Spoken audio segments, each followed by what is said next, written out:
Welcome students. Today in this video we are going to study about inductive effect. It is very important. It is a type of electronic displacement. Now before understanding inductive effect we must know what is electronic displacement and how it occurs.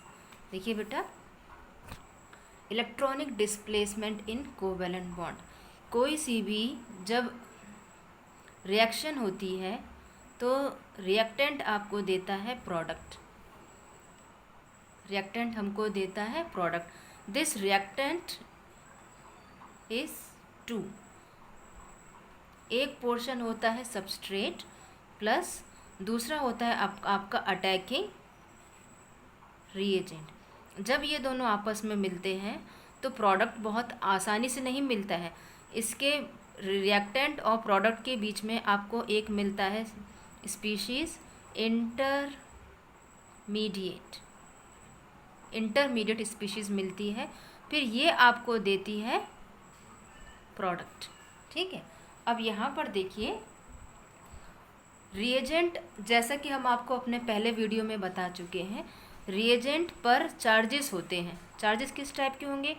या तो ये electron deficient होगा, मतलब इस reagent पे plus charge होगा, या तो ये आपका इलेक्ट्रॉन रिच होगा, इस पर नेगेटिव चार्ज होगा, या तो ये आपका होगा कोई सा फ्री रेडिकल। यहाँ लिख देते हैं इलेक्ट्रॉन डेफिशिएंट, इलेक्ट्रॉन रिच, और ये हो गया आपका फ्री रेडिकल। तो हमारे पास ये तीन चीज़ें हो सकती हैं, या तो ये प्लस होगा या माइनस होगा या फ्री रेडिकल होगा। Almost substrate is neutral, it is having no charge. पर जब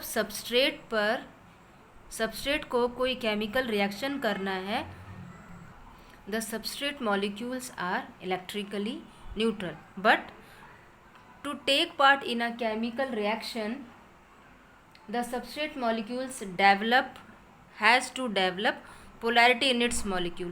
उसको अपने आप में कहीं नहीं कहीं पोलैरिटी डेवलप करनी पड़ेगी। अब ये पोलैरिटी डेवलप करने के लिए ये क्या करता है? या तो पार्शियल या कंप्लीट डिस्प्लेसमेंट ऑफ इलेक्ट्रॉन्स करता है ना।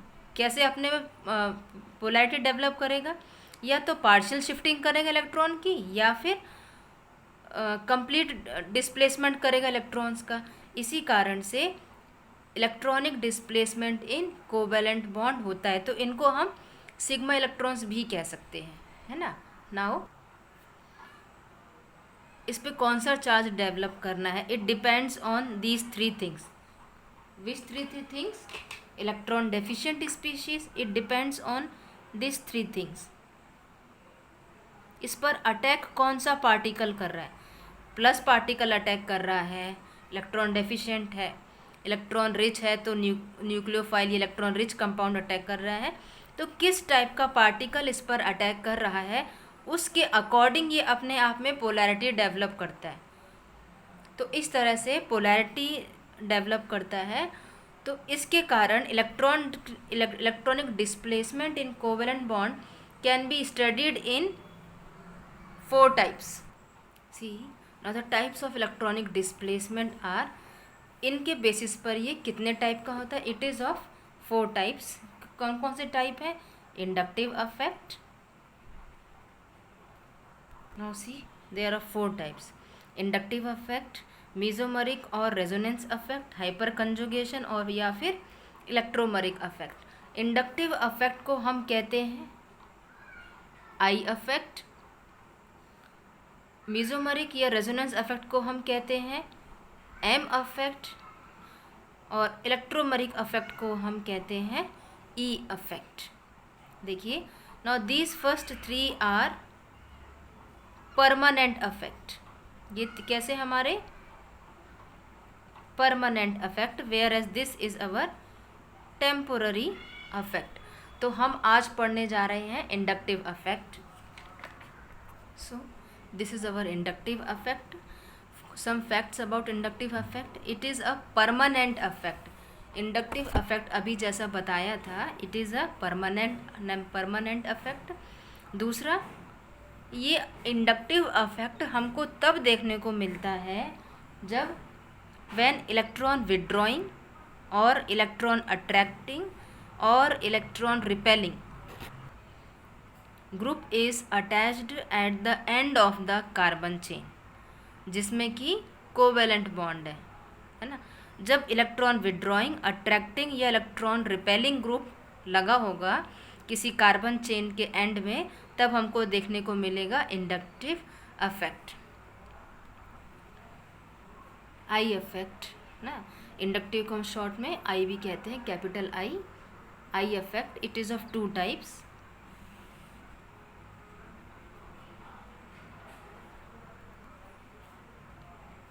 प्लस आई और minus I. Plus I effect और माइनस आई अफेक्ट. अब प्लस आई अफेक्ट में क्या होता है? अब देखो, प्लस आई अफेक्ट कब होता है? जब हमारे पास इलेक्ट्रॉन रिपेलिंग ग्रुप जुड़ा हुआ होगा कार्बन के एंड में. और ये कब होगा? जब हमारा इलेक्ट्रॉन अट्रैक्टिंग ग्रुप जुड़ा हुआ होगा कार्बन के एंड में. या फिर हम आपको समझाते हैं और किस तरीके से समझें इसको. यदि यहाँ पर कार्बन से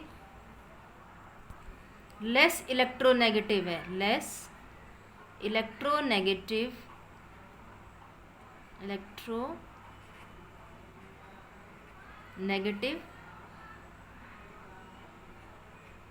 एटम और ग्रुप देन कार्बन.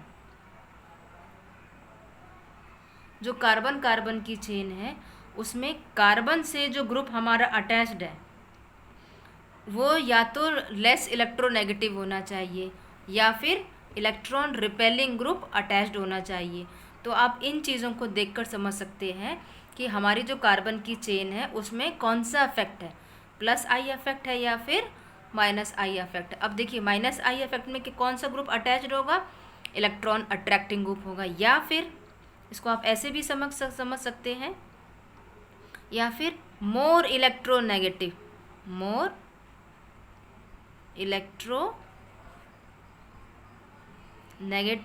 ग्रुप और एटम देन कार्बन. ठीक है, इसको आप ऐसे भी समझ सकते हैं. एग्जाम्पल देखिए इसका. प्लस आई का एग्जाम्पल है हमारा CH3. इसमें हम एग्जाम्पल देख लेते हैं. इसका एग्जाम्पल है हमारा NO2, CN, COOH. इसमें भी है अपने primary secondary tertiary alkyl group. इसमें COOH. हमारे सारे के सारे halogens they are more electronegative than carbon. जैसे और आ गया हमारा OH ग्रुप और फिनाइल ग्रुप C6H5. ये सारे ग्रुप हमारे यदि किसी कार्बन चेन के एंड में लगे हुए हैं तो आप अपने आप समझ जाइए प्लस आई अफेक्ट होगा. यदि हमारा अल्काइल रेडिकल जुड़ा हुआ है कोई सा भी प्राइमरी सेकेंडरी टर्शरी, तब हमारे पास होगा प्लस आई अफेक्ट. अब हम ज़रा समझ लेते हैं हमारा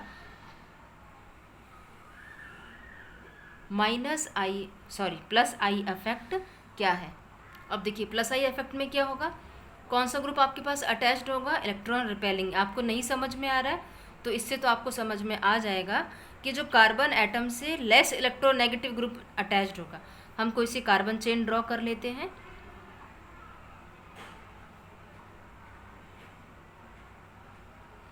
कोई सा भी हम एलिमेंट या एटम या ग्रुप ले लेते हैं. हमने माना है ए एटम जो है हमारा वो कैसा है? Less electronegative than carbon. अब लेस इलेक्ट्रोनेगेटिव है कार्बन से, तो ये क्या करेगा? अपने इलेक्ट्रॉन्स इसको देगा. जब ये अपने इलेक्ट्रॉन्स इसको देगा तो इस पर डेवलप हो जाएगा पार्शियली पॉजिटिव चार्ज. देखिए, क्योंकि ये कार्बन से लेस इलेक्ट्रोनेगेटिव है, अब ये क्या कर रहा है? अपने इलेक्ट्रॉन्स इसकी तरफ डोनेट कर रहा है तो इस पे डेवलप हो जाएगा पार्शियली नेगेटिव चार्ज। सेम इसी तरह से इस पे डेवलप हो जाएगा थोड़ा सा ज़्यादा पार्शियली पॉजिटिव नेगेटिव चार्ज, और इस पर थोड़ा सा और ज़्यादा नेगेटिव चार्ज डेवलप होगा। अब देखिए 3 कार्बन एटम के बाद ये जो अफेक्ट होता है ये बिल्कुल ही ख़त्म हो जाता है या ना के बराबर होता है। तो हम कहते हैं 4th कार्बन एटम पर हमको कोई सा भी प्लस अफेक्ट हो या माइनस अफेक्ट हो, हमको कोई सा भी इंडक्टिव अफेक्ट देखने को नहीं मिलता है। यहाँ पर ये कौन सा ग्रुप है हमारा? This is our electron repelling group. हमने आपको एग्जाम्पल बता ही दिया है। हमारा एग्जाम्पल है CH3। यहाँ पर CH3 जुड़ा हुआ है तो CH3 अपने इलेक्ट्रॉन्स इसको देगा कार्बन को, इस वजह से इस पर डेवलप हो जाएगा पार्शियली नेगेटिव चार्ज। इसके कारण डेवलप हो रहा है, इसलिए कौन सा अफेक्ट डेवलप हो रहा है? इसके कारण प्लस के कारण अफेक्ट डेवलप हो रहा है, इसलिए हमने इसको कहा प्लस आई अफेक्ट। दूसरा है अब हमारा माइनस आई अफेक्ट। अब है हमारा minus I affect. Minus I effect में हमारी कोई सी कार्बन चेन है, इस पर कोई सा ग्रुप कौन सा अटैच्ड है? मोर इलेक्ट्रोनेगेटिव देन कार्बन, या फिर इलेक्ट्रॉन अट्रैक्टिंग। मोर इलेक्ट्रोनेगेटिव हम ले लेते हैं हेलोजन, ठीक है। इसमें हम CH3 लिख सकते थे, और भी हो सकते हैं, आपको जो लेना है लीजिए। यहाँ पर हमने ले लिया है हेलोजन। अब देखिए हेलोजन की इलेक्ट्रोनेगेटिविटी कार्बन से ज़्यादा है। इलेक्ट्रोनेगेटिव का मतलब power of attracting electron towards itself. तो ये क्या करेगा? इससे इलेक्ट्रॉन लेगा। जब इससे इलेक्ट्रॉन लेगा तो इस पे डेवलप हो जाएगा माइनस चार्ज, क्योंकि इस कार्बन के कारण इस पर डेवलप माइनस चार्ज हुआ है, इसलिए इसको हमने कहा माइनस आई अफेक्ट। इस कार्बन के कारण इस पर अफेक्ट हुआ, इस पर हुआ था इंड्यूस कौन सा चार्ज? प्लस अफेक्ट, इसलिए इसको हमने कहा प्लस इंडक्टिव अफेक्ट। सेम इसी तरीके से यहाँ पर ये मोर इलेक्ट्रोनेगेटिव है than this carbon, so it has taken electron from this carbon, तो इस पे डेवलप हो जाएगा पार्शियली पॉजिटिव चार्ज, और इस पे थोड़ा और पार्शियली चार्ज डेवलप होगा, इस पे भी पार्शियली पॉजिटिव चार्ज डेवलप होगा। अभी जैसा यहाँ पर कहा था 3rd कार्बन एटम तक इंडक्टिव अफेक्ट आपको दिखता है, पर 4th कार्बन एटम तक इंडक्टिव अफेक्ट हमारा ख़त्म हो जाता है। ये ग्रुप कौन सा है हमारा? Electron attracting, electron attracting group. अब हम इसको समझते हैं कि एग्ज़ाम में ये कैसे पूछा जाता है। अच्छा, एग्ज़ाम के पैटर्न को समझने से पहले कुछ फैक्ट्स पढ़ लेते हैं इसके, जो कि हमको एग्ज़ाम में काम आते हैं। जैसे कि मैंने हर वीडियो में आपको फैक्ट्स दिए हैं, similar to that here also I am giving you fact. These facts will help you in getting good scores in your board examination. These 3 are the facts for plus I effect. Minus I effect just इसके opposite होता है। Now see here, more the number of carbon atom in R group, जितने ज़्यादा R group में, are means आपका alkyl group में जितने ज़्यादा नंबर कार्बन एटम के होंगे उतना ही ज़्यादा वो इंडक्टिव अफेक्ट शो करे। किस में? इसमें। ये हमारा अल्काइल ग्रुप है ना, इसमें जितने ज़्यादा R group carbon group atoms होंगे उतना ही ज़्यादा ये आई अफेक्ट शो करेगा। Mode is the degree of R. मान लीजिए कोई आपको एग्जाम्पल दे दिया जाता है, जैसे हम एग्जाम्पल ले लेते हैं अभी। ये कोई सा आपका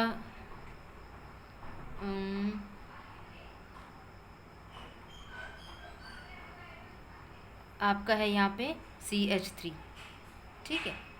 CH3 ग्रुप यहाँ पर अटैच्ड है, और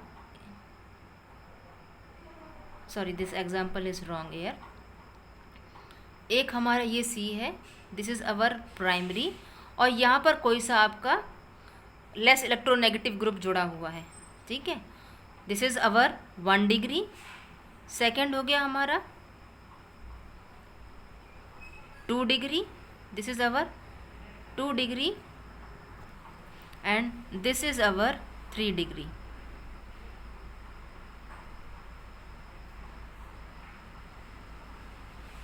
ठीक है, 3 डिग्री, 2 डिग्री एंड 1 डिग्री. यहाँ पर कोई सा हमारा ग्रुप अटैच्ड है, ए एंड ए, कोई सा हमारा ग्रुप अटैच्ड है यहाँ पर. अब इसमें देखिए डिग्री किसकी ज़्यादा है, दिस इज़ मोर, तो इंडक्टिव अफेक्ट सबसे ज़्यादा ये दिखाएगा और सबसे कम दिखाएगा हमारा प्राइमरी. तो इसे कैसे याद कर लेंगे आप, 3 डिग्री, 2 डिग्री एंड 1 डिग्री. सबसे ज़्यादा इंडक्टिव अफेक्ट शो करेगा कौन सा आपका, 3 डिग्री. ये हमसे एग्ज़ाम में पूछ सकते हैं. आपको कोई सा कंपाउंड बना के दे देते हैं. जैसे एग्जाम्पल आपको दे दिया है टर्शरी ब्यूटाइल, फिर आपको दे देते हैं आइसोप्रोपाइल, और आपको दे देते हैं इथाइल, और आपको एक ग्रुप दे देते हैं मिथाइल. अब आपसे पूछते हैं इनमें से कौन सा इंडक्टिव अफेक्ट सबसे ज़्यादा शो करेगा. तो योर आंसर मस्ट बी, ये टर्शरी है, टर्शरी का सबसे ज़्यादा इंडक्टिव अफेक्ट होगा. फिर आ जाएगा आपका आइसो, फिर आ जाएगा आपका इथाइल, इथाइल पे आपका ये है आपका ethyl, then will be your methyl. तो this is your example for more is the degree of alkyl group, more is the inductive effect. Same minus में इसका ऑपोजिट हो जाएगा. अब सेम फिर वही चीज़, less is the distance of group, अब ये हमारा ग्रुप है, more is the I effect. अब देखिए यहाँ पर मान लीजिए, अभी इसको एग्जाम्पल के थ्रू बताते हैं. ये वाला हम ले लेते हैं कोई सा एक एग्जाम्पल. चलो, अब ये कोई सा हमारा एक आपको क्वेश्चन दे दिया गया है. इस क्वेश्चन में आपसे कहा गया है कि व्हाट इज़ मोर एसिडिक. ये कोई सी हमारी कार्बन की चेन है जिसमें COOH भी लगा हुआ है और फ्लोरीन ग्रुप भी लगा हुआ है. अब कैसे करेंगे, इसमें कैसे पता लगाएंगे कि व्हाट इज़ मोर एसिडिक. तो हमारा इसमें रेडिकल कौन सा जुड़ा हुआ है, इसमें फ्लोरीन. अब फ्लोरीन कैसा ग्रुप है हमारा, फ्लोरीन इज़ इलेक्ट्रॉन अट्रैक्टिंग. तो ये क्या करेगा, इस कार्बन से ये अट्रैक्ट करेगा. अब ये क्या करेगा, ये COOH अपने इलेक्ट्रॉन्स इस कार्बन को देगा, ये अपने इलेक्ट्रॉन्स कार्बन इसको देगा. उसी तरीके से देखिए COOH का अरेंजमेंट कैसा होता है, F(C)O एंड H. इस तरीके का अरेंजमेंट है हमारे कंपाउंड का. Fluorine is more electronegative than carbon, तो ये अपने इलेक्ट्रॉन्स इस कार्बन से लेगा.